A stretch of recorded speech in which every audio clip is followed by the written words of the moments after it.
Hello and welcome to Chicago Reacts. My name is Lauren and today I am going to be looking at a Razbuten video. This is what RPGs are like for someone who doesn't play games. Now, I don't have a lot of experience, I don't think, with RPGs, except for tabletop RPGs, and by that I mean specifically like Dungeons and Dragons and Monster of the Week, like that sort of game. So this, I think he's going to be talking about like Baldur's Gate and stuff like that I should play and haven't, because honestly I don't know why I haven't played, well, except for the fact that like I would have to buy it, but like I really should have played more RPGs, like computer RPGs. I think as a kid I think I would have really liked it, but I did not, and now I'm like, and now I'm too terrible at games to play. So except for like easy games like Infinity Nikki, which I can play. But anyway, let's see what his wife has to say about the RPG games. Over the past year or so, I've been having my wife, more philosophically known as the lady I live with, try out a handful of video games in order for me to get a better understanding of what games are like for people who don't spend much time playing them. Through these informal experiments, I've examined many barriers that exist for new players, as well as the unique ways people unfamiliar with typical game conventions and mechanics attempt to interact with them. And while she has certainly started to develop a basic understanding of what games are like and how they work, there are still a lot of genres that she's completely in the dark about, and I want to see how she approaches them. So to continue her gaming education, I decided to run another informal experiment, this time by having her jump into the wide world of role-playing games, which turned out to be a little more complicated than expected. The RPG genre encompasses a ton of different kinds of games, from turn-based to action-based to actually role-playing based. On top of that, there are many titles that have RPG elements, like experience points, leveling, loot systems, and role-playing that aren't considered RPGs for one reason. Oh, are we gonna talk about like Dragon Age or something? Because, or the Telltale games, maybe? I'm trying to think of like the kinds of games that we may be talking about here. And I think that, you know, like things like Dragon Age or like, because you can make choices in those and they do affect the rest of the game.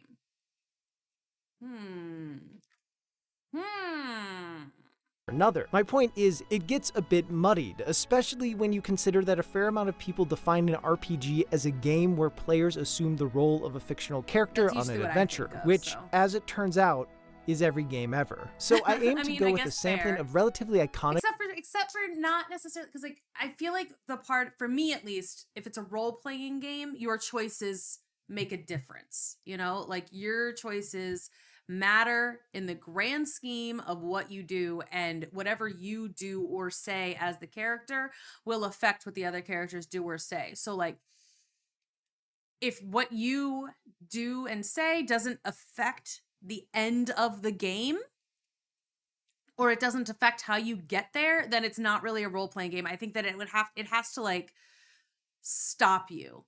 Like if you say the wrong thing to the wrong person in game, now you have to find a different way to get to where you're going.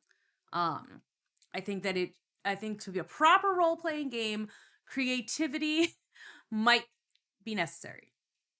Like there's so many games where it's like, it doesn't really matter what you say. Like the person you're talking to might have like scripted annoyed dialogue or something, but like they'll still give you the information you need.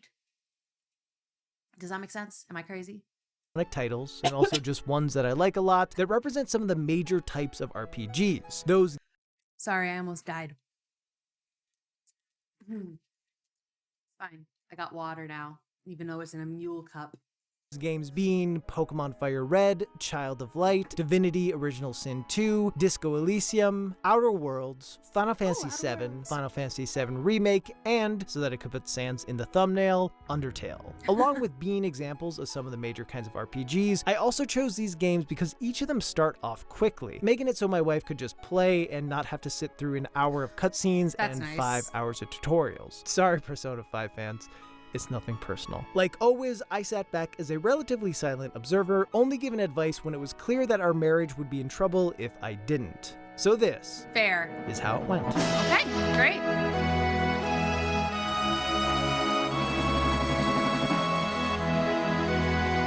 why RPGs are weird. They are.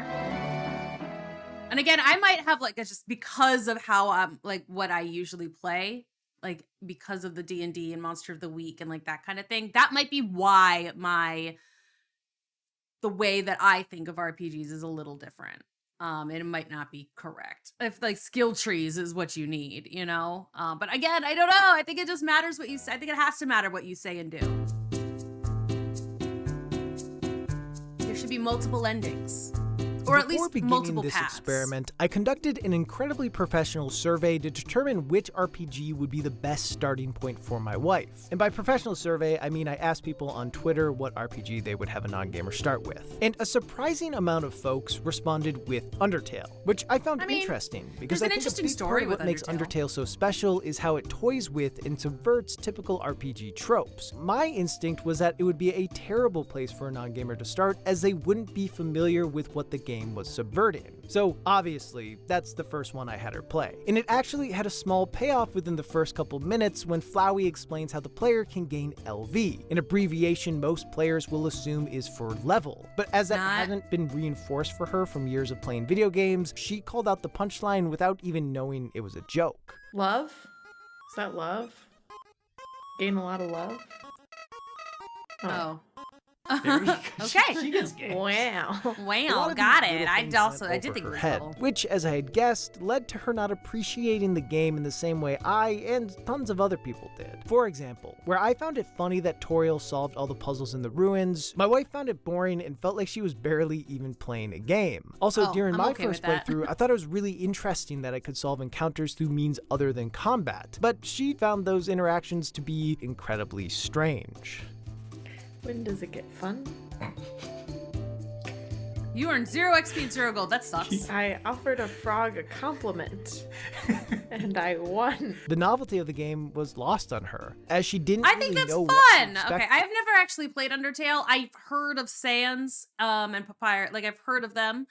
They were around a lot on, I feel like, Tumblr in like 2014, 2012, a long time ago, I feel like.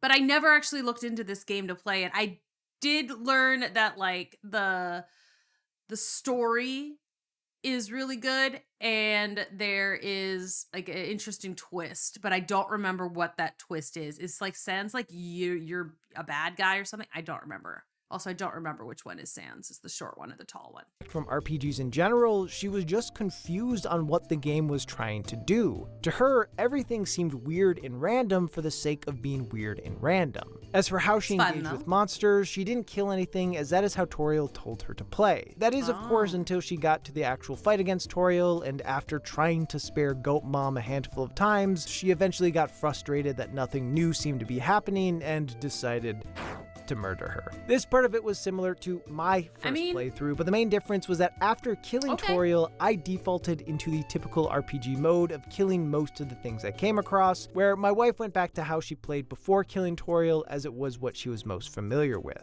Ultimately, between Undertale's humor not exactly being her style and her not being in on what the game was trying to do, it turned out to not be an ideal starting point. However, while she struggled to get invested in the game, as far as understanding basic mechanics went, she had little to no trouble. And I think that comes from menu-based gameplay.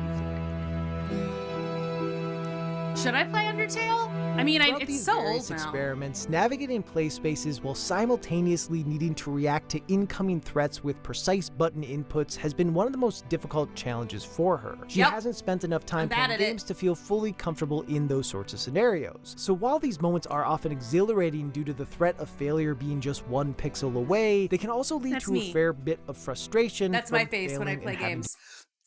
Very intense. Like I get like my hands go up like that, and I'm Scally McScaller face over here. It's bad. Things over. This wasn't really a problem when it came to the majority of RPGs she played. Unlike more action-oriented titles she's tried in the past, the gameplay in most of these came down to navigating through a menu. She had time to consider the next move, to really think through what the best choice in any encounter might be, which, unsurprisingly, didn't lead to the same kind of stress she felt while playing other games. That makes sense. Making it far easier. It is fun to be able to like, oh my god, I'm about to die! pause, go into my backpack, take a health potion, for her to understand how to interact with each given title. Instead of needing to remember which button did what and reacting with the proper quick input, so bad at that. most That's why I'm times so she bad got at into Bioshock. conflict, the game laid out exactly what she could do. And It was Half-Life. really more about reading comprehension than anything else. When she And did I can never remember what weapon is keyed to what number, and then I start just button man, oops, I got out the camera again. fail, it came from her own bad choices instead of a lack of ability, which she still found I've also annoying, never but played at Pokemon least game. it felt fair. The only title she struggled to understand how to play was Divinity Original Sin 2. The game has tons of different systems, allowing players to interact with environments Yes, the and other bucket in her characters in countless ways. But since it has so much going on, she could barely do anything without triggering a tutorial. The amount of information she was getting hit with was That's a lot. overwhelming, causing her to just be annoyed and not want to play Isn't that anymore. what they said the problem was with the Elden Ring too, like the first one? Or Dark Souls or something? That was one of the issues that they had with that game, I There's think. too much information in this game. No. I didn't sign up to read a book. However, the rest of the games were far more simple with what they were trying to do, so being overwhelmed like that never really came up. Instead, she found most of them to just be kind of boring. She did appreciate some of the strategy that came from battles, as well as little minigames within combat like the bullet hell stuff in Undertale and Child look of fun. Light's disruption system, but for the most part, the gameplay itself didn't pull her in that much. With the turn-based titles, there weren't really that many things for her to consider, and she Yeah. actually found herself missing those high-octane moments where she was always on the edge of Interesting. failure. How is this fun? I don't know. Genuinely. My adrenaline's not pumping. Is that the only good thing about games? Sometimes these are just It's charming. not working my brain. What do you mean? I'm just throwing compliments at a frog. This You could probably try has something more else. to do with her personality than her inexperience with games, but I do think it's interesting that the genre she found easiest to learn ended up being the one she has had the least interest in so far. In fairness, most RPGs take a while to really get going. Like, all of us have been told that despite putting 5 to 10 hours into a game, we needed to keep playing it until it got good. The reality is, most non-gamers aren't going to have the patience to just wait for it to get good, No. especially when that may take dozens of hours. Make it good And while my wife originally. does have a fair bit of patience as she deals with me on a daily basis, she has no interest in playing a title she finds boring for hours That's on fair. end just to reach a part where it gets more engaging. Unsurprisingly, she much preferred the action-oriented RPGs because they were more stimulating. I mean, I do that with TV shows. With a lot of TV shows. I always give a TV show that I'm watching a full season because I want to give them a chance to get good. And I know that the first several episodes of a TV show are not always great. Like Agents of S.H.I.E.L.D., I ended up really liking that show eventually, but it took until halfway through season 1 before I was like, oh, okay, this actually kind of rocks. And it's happened before with a bunch of shows. It's I don't like the first several episodes. It's kind of boring, the setup or whatever. And then it's oh, this actually got pretty good. Doctor Who. Oh my God, I became obsessed with Doctor Who. But originally, it took me halfway through the season because I was ugh. It took me 6 months to get through 4 episodes because I just couldn't do it. But that's my point. With a TV show is a little different because you're not. It doesn't feel like you're trying to do something if you're watching a TV show, and if you're playing a game, it feels like you're trying to do something, and it's but nothing. This is dumb. She has played some shooters in the past, Outer Worlds combat was somewhat familiar to her, although she still ran into a lot of the same old problems of struggling to move and shoot at the same time, making fights a bit harder than they needed to be. Final Yeah, Fantasy VII Remake hard. had the best balance of providing intense gameplay while also giving her space to think over her next move. Typically, she would spam Cloud's main attack until she either got low on health or remembered that the ATB gauge existed, Fair. and then used the menus to heal or do a more substantial attack. This That's how gave I her would the play chance too. to engage in exciting and fluid combat while also being able to essentially pause during the battle to make adjustments as needed, giving some benefits of menu-based combat without the downside of it all just being menus. Of course, being bored was not the only problem she had with the RPGs she played. Her frustration with them went a fair bit deeper. Ah. randomness and uncertainty. And that's the fun of it, though. The biggest issue she had that mainly came up with the turn-based RPGs were random encounters, which I imagine is relatively common for people who play RPGs. At first, she didn't really understand why they were even happening, making battles feel disconnected from the other parts of the game. As she started to understand them though, she just found them irritating because they interrupted her with little rhyme or reason. Personally, I have grown numb to random encounters. Yeah, I It's like just random something encounters. I'm They're fun. used to. But that And like for me too, random encounters is like, oh, this is a good chance to farm some XP in a way that it's like, you know, that'll help me out later. And I'm thinking about like that happened in like West of Loathing. Like, you know, you think that's the fun of it, you know? It's you trigger a trap and like suddenly you're doing a thing, or it's like somebody appears, a wild appears, you know. I just think that it's fun. I appreciate the random encounters. I find them fun. And also again, you get experience points from them. They're useful. This did not exist for my wife. Oh my god. Nope. Nope. Nope, nope, nope, nope, nope, nope, nope, nope, nope, nope, nope. Having any sort of knowledge about when a fight would happen helped her a fair bit, as it allowed her to feel like she had some sense of control. For example, That makes she found sense too, Pokemon far less frustrating than Undertale and Final Fantasy VII because random encounters only happened while walking in the tall grass. So she had an idea she of knew when when she it was was in gonna danger happen. versus Okay. when she wasn't. Her favorite approach to encounters came from Child of Light, where the enemies were shown on the screen and combat only started once she ran into them or they ran into her. This gave her a sense of power over what was going on, even though she found herself in combat just as often. I have always been a bit of a random encounter apologist, as too. it's what I grew up playing, and I've sort of just internalized that that's the way a lot of turn-based RPGs are gonna be. From a development standpoint, it makes sense why developers would use them. It saves a ton of time and processing power to not have to populate every screen with enemies. In turn, this makes it easier to have more encounters and enemy variety because designers don't need to worry about try all having as sorts of many different art things. assets or figure out how to visually space out enemies. From the game design side though, it's hard not to feel like they're archaic, and in most cases something players tolerate instead of enjoy. Again, I understand why some games still go with them, but seeing them through the lens of my wife, who got so annoyed every time one came up, has shifted me to be pretty anti-random encounters. okay. I think I've been Stick okay with with your them wife. because I I like was it. used to them, but that isn't a great reason to keep something around. I hope more RPGs go the Child of Light route as things go on, but I think at the very least, if a game has random encounters, it should do the Legend of Dragoon thing where there's an indicator above the main character's head that goes from blue to yellow to red, letting the player Oh. know a battle is coming. That's kinda Another fun. aspect that she struggled with was not knowing how much health enemies had. It certainly was a minor nuisance, but it did make it harder for her to feel engaged. I have a hard time knowing how much health I have. I can never find my own health stat ever.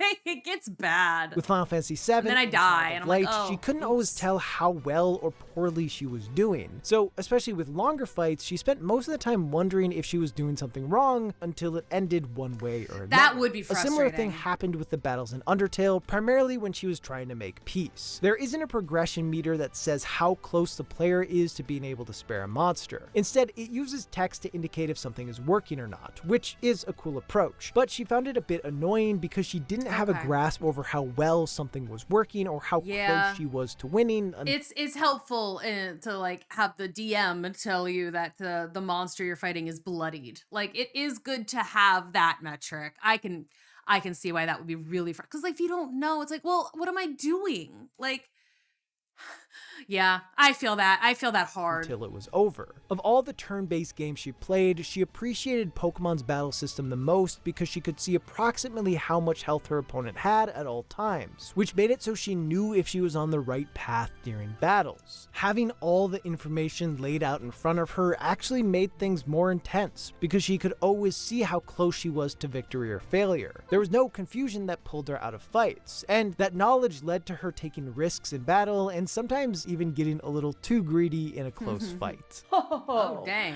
I don't even need to heal. Oh no. Last one. He had 2 Pokemon and killed one, yeah. Risking it for the biscuit. Oops. Oh my god! That was so embarrassing!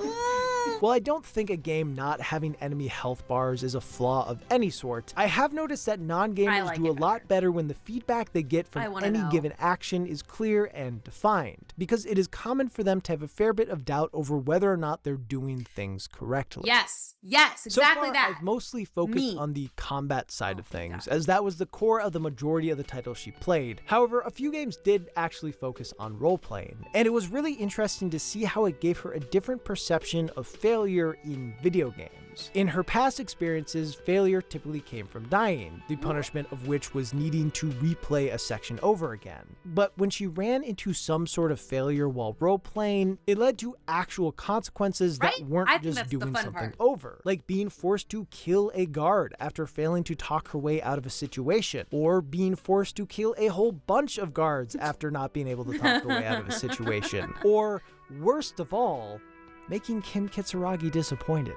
Take it back. Take it back. Can I go back? Oh.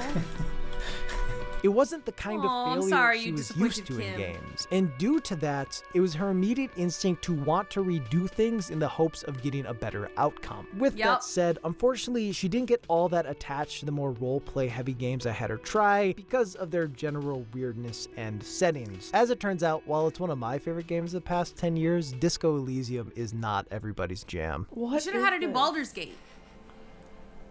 It's called Disco Elysium. Do I just keep doing this the whole time? Just keep playing. Do I keep doing this the whole time? Just keep playing. Do I keep just doing answer this the question. The whole time? What do you mean this? Just listening to a creepy voice and picking between 1 to 3 options. I mean, some could say yes. Anyway, after working through the games with actual role-playing in them, my wife had a question about the ones that didn't. And I imagine it's a question at the center of a lot of debates about RPGs. Thank you. Yes. If it doesn't have role-playing, why is it an RPG? Video games. If your choices do not matter, why is it an RPG and not just a video game? Genres Let's go. Are weird, and RPGs might be the weirdest of them all. Like, RPG stands for role-playing game, but of the 8 titles I had her play, only half of them had any sort of meaningful role-playing in them. And it isn't as if this disparity is new, it's how things have been since the beginning. The earliest video game RPGs were attempts to bring ideas from tabletop games, most notably Dungeons & Dragons, into video games. As emulating role-playing in a video game was, and frankly still is, a very hard thing to do, in the early days, developers focused on stuff that proved less difficult to translate into a video game, namely the combat. Is it just like about, like, if the story is a big deal? Like, if it's a story-based game, is that what makes it an RPG? So, turn-based fights with a character or group of characters who level up as time goes on is what became associated with the term RPG. As time has gone on and technology has gotten better, video games have been able to incorporate more actual role-playing elements. But what's interesting is that many games that do that aren't even considered RPGs. Stuff like Life is Strange and pretty much anything Telltale ever made are entirely centered around role-playing, and almost no one would characterize them as RPGs. I mean, I literally said, would that be an art? Okay. Because they don't have elements like combat or leveling. What's harder is everyone is working from a slightly different definition of what an RPG is. It's a genre that is hard to define, and if you try to pin someone down on specifics, they'd probably say they can't define it, but they know one when they see one. And this got me thinking a lot about how confusing the way we classify games must be to non-gamers. It's another part of the language of video games one has to learn in order to understand what to expect from any given title. But it isn't all that straightforward, because a genre's name isn't always an actual indicator of what a game is like. We've created these very specific labels for games in order to better differentiate them, which makes sense because it helps give a clearer picture of what to expect, serving people within the gaming ecosystem. It's just hard to describe what a game is like to someone who has little to no reference of what games are like. And reference is how we typically try to describe things. So many genre names come from other titles, like Metroidvanias and Souls-likes. This isn't to say that the way we label games is a problem. It's mostly just that in my efforts to try to explain to my wife why games without role-playing in them are called role-playing games, I was reminded that language is weird. And as the language of games specifically is so relatively new, we are pretty much The answer is, apparently. establishing it in real time. Terms are constantly being retooled and expanded upon, and while it can lead to petty arguments like the difference between roguelikes and roguelites, it has helped us communicate within the hobby a lot more efficiently. But at the same time, it acts as another barrier for inexperienced players to try to overcome, potentially creating even more distance between them and getting into games. It's the sort of problem that doesn't really have a solution other than being open to teaching inexperienced folks in a kind and understanding way. It is worth keeping in mind that the way we talk about games now could cement terms and ideas that are commonplace in 20 to 30 years, regardless of how much sense they make. So let's not come up with anything too stupid, okay? Okay. The end again.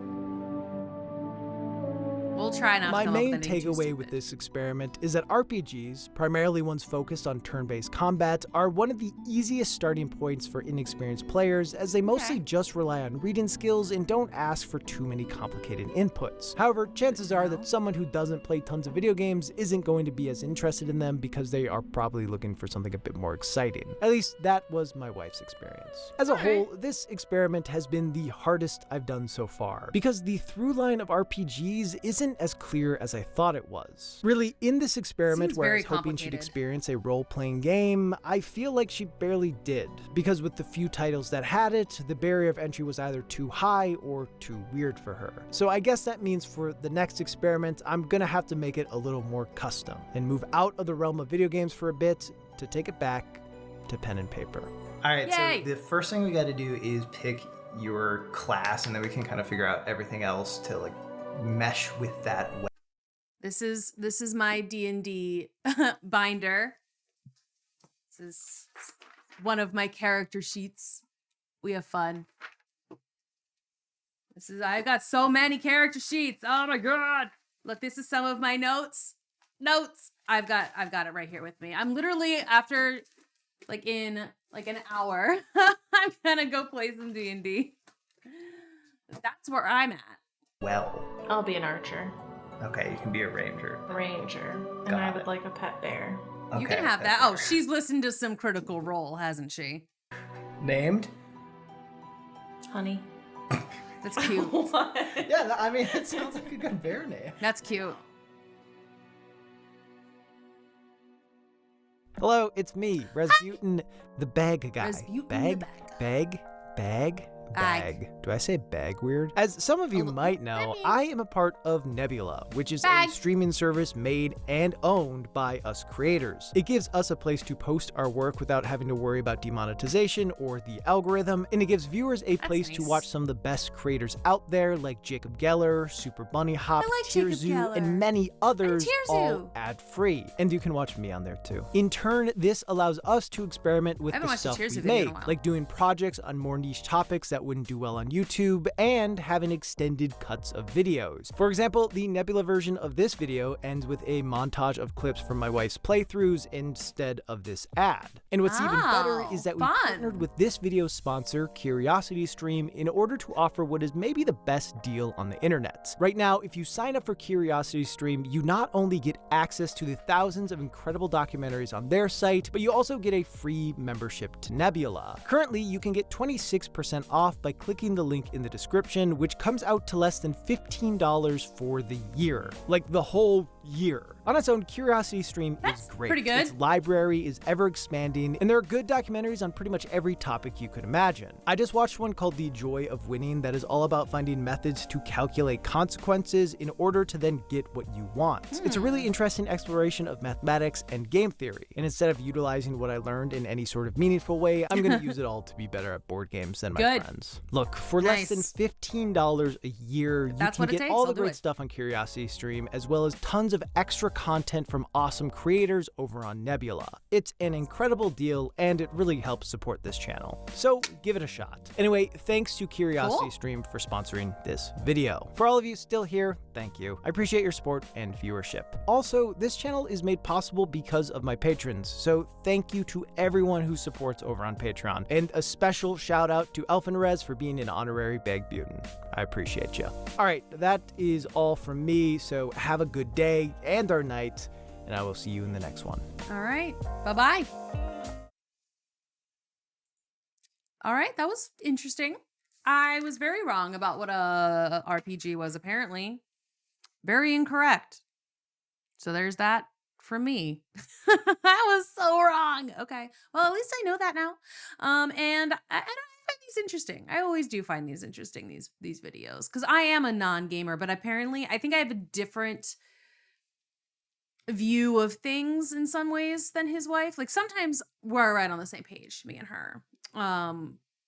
Other times I'm like, but and again, I still do like the kind of random encounters. I think they're fun. I think they're silly. They're a little strange.